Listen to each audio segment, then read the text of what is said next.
Hello everyone, welcome back to my channel. இன்றைக்கி நம்ம என்ன வீடியோ பார்க்க போகிறோம்னா, மல்லிகைப்பூ செடியை வந்துட்டு பதியம் போடுறதை பற்றி தாங்க நம்ம பார்க்க போகிறோம். இது ஒரு சின்ன வீடியோ, லாங் வீடியோ வேணும்னாலும் சொல்லுங்கள், உங்களுக்கு நான் லாங்காகவே டீட்டெயிலாக போடலாம். ஸோ என்கிட்ட ஆல்ரெடியே இருந்த மல்லிகைப்பூ செடியில் இவ்வளோ பெரிய நம்ம கட்டிங்ஸை நம்ம எடுத்துக்கிட்டோம். ஸோ நிறைய பூக்கள் வந்துட்டு பூத்து முடிஞ்சிட்டு, ஸோ அதனால் நான் கட்டிங்ஸை இவ்வளோ கலெக்ட் பண்ணி ரெடி பண்ணிவிட்டு, இனிமேல் நம்ம இதை என்ன பண்ண போகிறோம் அப்படின்னா, இதில் உள்ள இலைகள் எல்லாம் ரிமூவ் பண்ணிவிட்டு நம்ம நார்மல் கார்டன் சாயில் மண் இருக்கு இல்லையா, ஸோ என்கிட்ட செம்மண் ஆல்ரெடியே இருக்குது. ஸோ அந்த நான் செம்மண்ணை எடுத்துக்கிட்டேன்.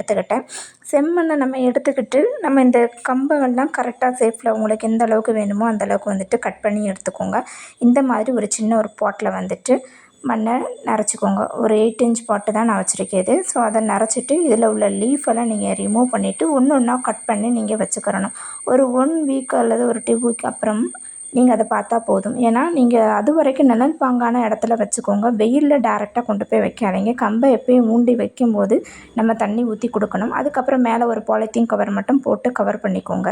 அவ்வளோதாங்க. நம்ம இந்த மாதிரி ஊண்டி வச்சுட்டு மேலே ஒரு பாலித்தீன் கவர் போட்டு க்ளோஸ் பண்ணிக்கிறணும். ஒரு வீக்குக்கு அப்புறம் நம்ம பார்த்தா போதும். இதோட அப்டேட் தெரிஞ்சுக்கணும் அப்படின்னா கமெண்ட் செக்ஷனில் கமெண்ட் பண்ணுங்கள். இந்த செடியோட அப்டேட் வந்துட்டு கண்டிப்பாக நம்ம யூடியூப் சேனல்லையே போடுவோம்.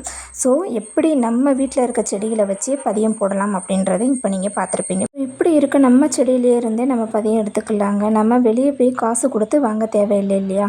ஸோ உங்களுக்கு இந்த பதிவு பிடிச்சிருக்குன்னு நினைக்கிறேன். Happy gardening.